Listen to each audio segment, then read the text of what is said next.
I love the reaction of our customers when they say, man, I never knew bread could taste this good.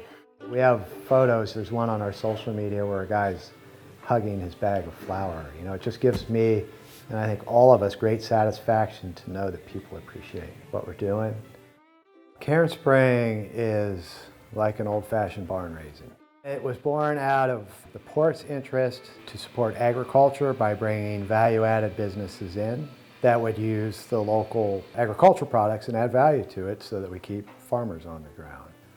We have a lot to prove and big challenges here, being the first product in the marketplace that's traditionally been a cheap commodity, and having the consumer feel like there's enough value in it to pay the premium and support our farmers.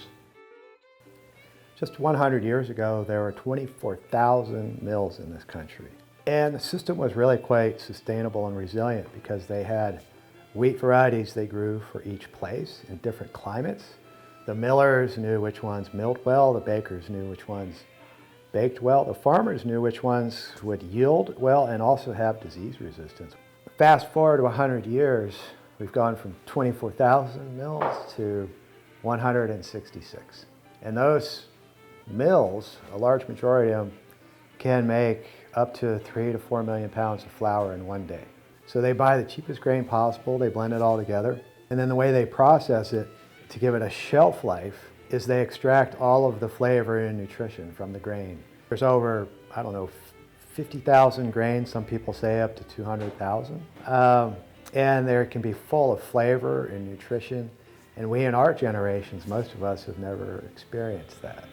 So it could be much more complex and unique than homogeneous white powder. And we sold 2.2 million pounds of flour in 2019. And it's all been through relationships, all of it.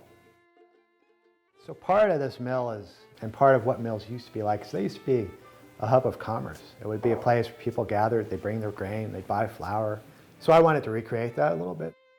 I always like to gather and celebrate with friends and food. It's also a good time to do business. And so on Tuesdays, we gather with the farmers. We invite them in for coffee. We make fresh bread, and we visit and talk about business. They get to beat me up on price. We get to talk about planting for the next year, and then just get to know each other as neighbors and friends. And it's turned into one of our favorite rituals. I turned 50, maybe it was a midlife crisis. I thought, well, what am I going to do with the next 50 years? And that was to really show that by rebuilding these local food systems, we can address many of these issues we've been grappling with for decades. But we've just had a real community of people from day one rally around the mill and really help lift us as we started the business.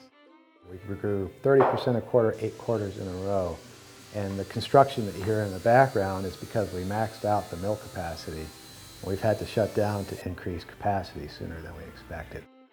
Our customers are kind of like our farmers in that they're more like friends and family than just a transactional arrangement. And we're small enough where we can still have those relationships. We looked at the cairn as something that was elemental and back to the basics, but also as a symbol for helping people find their way back to local grains and flour. And then the spring is just fresh and clean. We made up a word, Cairnspring, that kind of combined all of those elements. This is a place where people gather, and no matter what your orientation politically or anything else, they find something in common here, which has been a bit of a wonderful surprise. It's a place where people find a connection to something real and develop real authentic relationships. We have this idea of maybe once a month inviting our bakers in to set up tables and inviting the community in to buy flour at a discount or taste local breads, or to even have some type of annual event where we do something similar. It's been a wonderful whirlwind, and I think it's going to continue because our network just keeps getting bigger.